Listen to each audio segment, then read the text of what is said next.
બહુ જૂની લોકવાર્તા છે। ગામડું ગામ છે। ગામમાં એક ખેડૂતનો પરિવાર રહે છે। 7 દિયર જેઠ રહે છે। 6 જેઠાની સાસરામાં બહુ સુખેથી રહે, સારું સારું જમે અને બધી રીતે લહેર કરે। પણ 7મી દેરાણીને બહુ જ દુઃખ આપે। ઘરથી બહાર બધું કામ દેરાણીને કરવાનું। દેરાણી તો સવારે વહેલી ઉઠી પાતળી કેડે ગળો ભરાવી ગામના પાદરે પાણી ભરવા જાય। ઘરે આવી આંગણું વાળીને ગાર માટીથી લીપે, ભેંસોના વાડા વાળી અને છાણ નાખે। ખેતરે જાય લીલું ઘાસ વાઢી ભેંસોને નિરણ કરે। જંગલમાં લાકડા કાપવા જાય। એમ આખો દિવસ દેરાણી કામ કરે છે। 6 જેઠાણી જમ્યા પછી એ જમવા બેસે એટલે તરત જેઠાણી આવીને એની થાળીમાં ડેડકું મૂકી જાય। દેરાણી તો બિચારી ભગવાનનું નામ લઈ હાથ ધોઈને ભૂખી ભાણા ઉપરથી ઊભી થઈ જાય। રોજનો હવે તો આ ક્રમ બની ગયો। દેરાણી તો દિવસે ને દિવસે સુકાતી જાય, સુકળને સાવ ઠૂંઠા જેવી બની ગઈ। એક દિવસ એના ધણીએ પૂછ્યું, છાએ ભાભી તો દિવસે ને દિવસે રાતીમાંથી થાય છે અને તું એક કેમ સુકાતી જાય છે? દેરાણી બોલી, હે સ્વામીનાથ, કંઈ કહેવાય એવું નથી। એક દિવસ તમે રાંધણિયામાં બારણાની જોડે પથારી કરીને સૂવો, માથે ઝીણી પછેડી ઓઢીને સૂજો, પછી તમે તમારી આંખેથી જ બધું જોઈ લેજો। રાત્રે સૌથી નાનો ભાઈ તો રાંધણિયાના બારણા પાસે ઝીણી પછેડી ઓઢીને સૂઈ ગયો।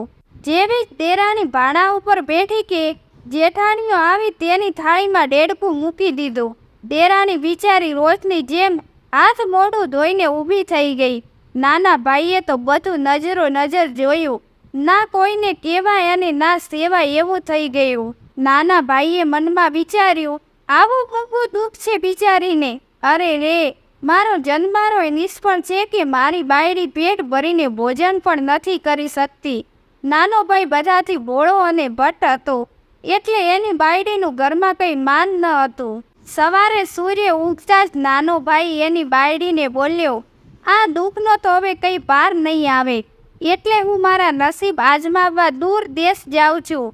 એ સમયે દેરાણી તો ઘરની બહાર ભેંસોના વાડામાં છાણનો ટોપલો ભરી રહી હતી। એ છાણવાળા હાથે પોતાના પતિને જોઈ રહી પણ કંઈ બોલી ના શકી, એટલે નાનો ભાઈ ફરી બોલ્યો, તારે કંઈ કહેવું છે? દેરાણી બોલી, મારે કંઈ કહેવું પણ નથી અને કંઈ જોઈતું પણ નથી, પણ તમે આ મારી એક નિશાની તમારી સાથે લેતા જાઓ। એક કહીને બાઈએ તો પોતાની આંગળીએથી વેડ કાઢ્યો અને પોતાના ધણીની માથામાં ચોટલીમાં પરોવી દીધો। પછી નાનો ભાઈ બોલ્યો, આ છાણનો ટોપલો તારે ગામના પાદરે નાખવા જવું પડશે ને? લાવને ત્યારે જાતો જાતો હું તારું આટલું ભાર તો હળવું કરતો જાઉં। છાણનો ટોપલો પોતાના માથા ઉપર રાખી એ તો ચાલી નીકળ્યો। ગામના પાદરે પહોંચ્યો અને ઉકરડા ઉપર પોટલો ઠાલવવા માથાથી નીચે લીધો। ત્યાં તો જોવે છે કે ટોપલામાં ભરેલું છાણ સોનાનું ઢીમ થઈ ગયું હતું। એ જોઈને નાનો ભાઈ મનમાં બોલ્યો, આ તો મારી પત્ની રળકાદેનો પ્રતાપનો છે, એટલે એના નામે જ આ બધું વાપરીશ, મારે તો એ ન ખપે। નાના ભાઈએ તો આગળ ચાલી પાણીની પરબ બંધાવી છે। પરબે પાણી પીનારા ભાઈઓ તમે આ પોકારજો ઓકે, પાણીડા પીજો રે રાણી રળકાદેના નામના। નાનો ભાઈ તો આગળ ચાલ્યો અને બળબળતી ધરતીના માથે ઉગાડા પગે ચાલતા માનવીઓ જોયા। ત્યાં નાના ભાઈએ જોડાનું પરબ બંધાવ્યું છે અને સાદ પડાવ્યો છે કે પગરખા પહેરજો રે રાણી રળકાદેના નામના। નાનો ભાઈ તો આગળ ચાલ્યો ને બીજું ગામ આવ્યું। એને ગામમાં ભૂખે મરતા ગરીબ લોકો જોયા। ત્યાં નાના ભાઈએ ભોજનના સદા વ્રત બંધાવ્યા છે। ભોજન જમજો રે રાણી રળકાદેના નામના। બીજે ગામ ચાલ્યો ત્યાં એને એક મોટો રાજમહેલ બનાવ્યો છે। નાનો ભાઈ તો રાજમહેલમાં રહેવા લાગ્યો। ત્યારે નાના ભાઈને ખબર પડે છે કે આજુબાજુના ગામોમાં ભયંકર દુકાળ પડ્યો છે। ત્યારે નાના ભાઈએ ગામો ગામ ચિઠ્ઠી મોકલાવી અને કહ્યું કે જેના ઘરે ભોજન ના હોય અને જેને કામની જરૂર હોય તે અહીંયા આવીને રહે। આ બાજુ દેરાણીના ઘરમાં તો ઉથલ પાથલ થઈ ગયું છે અને જેઠાણીને ખાવાના ફાફા પડવા લાગ્યા। ત્યારે બધાએ વિચાર કર્યો કે બાજુના ગામે એક શેઠ બધાને કામ આપે છે, આપણે ત્યાં જઈએ એટલે આપણો ત્યાં ગુજારો થશે। 6 જેઠ અને જેઠાણી અને જોડે અણમાનીથી રળકા દે. બધા ચાલી નીકળ્યા. આગળ જતા પાણીની પરબ આવી અને ત્યાં સાદ સાંભળ્યો કે પાણીડા પિજોરે રાણી રળકાદેના નામના જેઠ જેઠાણી તો દેરાણીના માથે ટપલા મારવા માંડ્યા કે ઓહો, જુઓ તો ખરા, અહીંયા કોઈ પુણ્યશાળી રાણી રળકાદે થઈ ગયા છે અને એમના નામે પરબ બંધાવેલી છે અને બધા એમના ગુણગાન ગાઈ રહ્યા છે. અને આ જુઓ આપણી રળકાદે જાગી છે કોકના કરમ ફોડવા માટે જ. બધી વાત સાંભળીને દેરાણીની આંખોમાંથી આંસુ આવ્યા, પણ એ કંઈ બોલી નહીં. ચાલતા ચાલતા બીજું ગામ આવ્યું અને ત્યાં પગરખાનું પરબ આવ્યું છે અને બધા ગાઈ રહ્યા છે. પગરખા પેરચોરે રણકાદેના નામે જેઠ જેઠાણી બધા ત્યાંથી પગરખા પહેરે છે. ફરી પાછા દેરાણીને માથે ટપલી મારીને જેઠાણી બોલી, કોઈક મહાપ્રતાપી રણકાદે થઈ ગઈ હશે, એને જ્યાં પગરખાની પરબ બંધાવી હશે. અને જુઓ ને, એક આ આપણી રણકાદે, જે કંઈ પણ આપણા ઘરમાં હતું એ ડાકણે આવીને બધું બાળીને રાખ કરી નાખ્યું.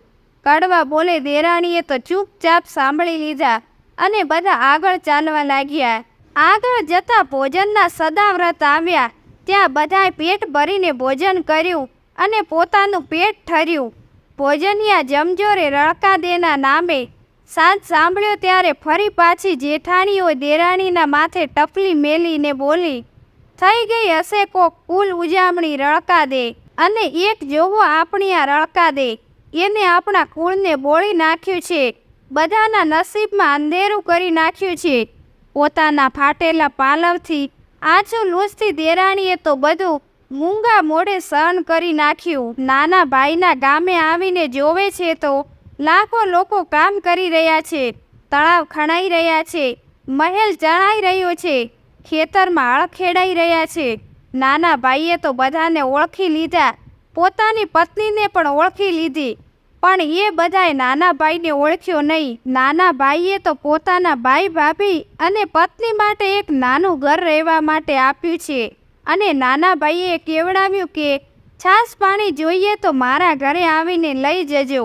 બધી દેરાણી જેઠાણીઓ વારા કર્યા છે અને જમવાના વખતે એક જણી નાના ભાઈના ઘરે જઈ છાશ લઈ આવે છે. એક દિવસ દેરાણીનો વારો આવ્યો અને દેરાણી નાના ભાઈ પોતાના પતિના ઘરે છાશ લેવા ગઈ. નાના ભાઈએ તો પોતાની પત્નીને ઓળખ ના આપી અને ગાંટી રેડિયા જેવી છાશની દોણી ભરીને પોતાની પત્નીને આપી. બધા જમવા બેઠા અને ગાંટી રેડિયા જેવી છાશ પીને બધાના કઈ પેટ ઠર્યા છે, કઈ પેટ ઠર્યા છે.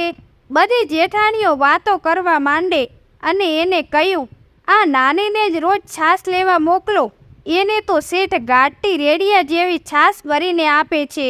બીજે દિવસે દેરાણી છાશ લેવા ગઈ ત્યારે નાનો ભાઈ નાવા બેઠેલો છે. ત્યારે દેરાણીએ માથામાં નજર કરી અને ચોટલીમાં પરેવેલો વેટ ઝબૂકતો જોયો. દેરાણીને આંખોમાં તો દડક દડક કરતા આંસુ પડવા લાગ્યા. નાનો ભાઈ નાઈને ઊભો થયો હતો. દેરાણીને રડતી જોઈ નાનો ભાઈ પોતાની પત્નીને બોલ્યો, તું રડે છે શું કામ? દેરાણી બોલી, કંઈ નહીં, એમ જ આંખમાં પાણી આવી ગયા. ત્યાં તો નાનો ભાઈ ફરીથી બોલ્યો, અહીંયા મારી જોડે બેસ અને સુખ દુઃખની વાતો કર. દેરાણીને તો પરપુરુષની આવી વાતો સાંભળીને બહુ જ નવાઈ લાગી. એના મનમાં થયું કે આ શેઠ કેમ આવી રીતે મારી સાથે વાત કરે છે. ત્યારે નાનો ભાઈ બોલ્યો, વિસામણ ના કર, હું બીજો કોઈ નથી, તારો ધણી જ છું, આ જો તારી નિશાની. નાના ભાઈએ તો ચોટલીમાં પરોવેલો વેડ કાઢીને બતાવ્યો. દેરાણીના હૈયામાં તો વહાલ જ વછૂટ્યા.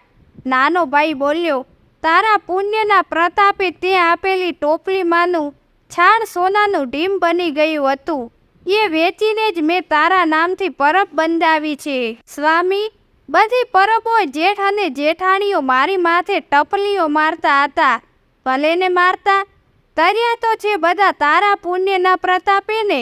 હવે તું અહીંયા મારી જોડે જ રહેજે, કેમ પણ તમારા ભાઈઓ અને ભાભીઓ મારી વાતો કરશે. નાનો ભાઈ બોલ્યો, ભલે ને કરતા, તું મારી સ્ત્રી અને હું તારો સ્વામી છું. જેઠ અને જેઠાણી બધા જોઈ રહ્યા છે કે વાલામુઈ જતી રહી છે. એક દિવસ નાનો ભાઈ પોતાના મોટા ભાઈ અને ભાભીઓને પોતાના ઘરે જમવા માટે બોલાવે છે. બધા થોડી વખત બેઠા વાતો કરી અને પછી બધા જમવા માટે ઊભા થયા. ત્યારે નાના ભાઈએ બધા ભાઈ અને ભાભીઓની થાળીમાં એક એક સોનાનો દેડકો પરોસ્યો. બીજી કંઈ પણ વાનગીઓ પરોસી નહીં. થાળીમાં સોનાનો દેડકો જોઈ બધાને બહુ નવાઈ લાગી. જેઠ અને જેઠાણીઓ એકબીજાનું સામું જોઈ રહે છે. પછી નાનો ભાઈ બોલ્યો, ખાઓ, હવે ખાતા કેમ નથી? આ તો સોનાનો દેડકો છે. આને તો વટાવીને પણ ખાઈ શકો છો. પણ જે દાડે મારી પત્નીના ભાણામાં દેડકો મૂકતા હતા એ દિવસે ભાન ના પડ્યું તમને? એની વાત સાંભળીને બધાએ ઓળખ્યો, આ તો નાનેરો ભાઈ. બધા ભાઈઓને ભાભીઓએ પોતાનું માથું નીચું કર્યું. પછી નાનો ભાઈ બોલ્યો, આ તમારી અણમાનીતી દેરાણીના પગને ધોઈને પાણી પીજો. એના કરમ ફળ્યા છે તે આજે તમારી થાળીમાં સોનાનો દેડકો છે.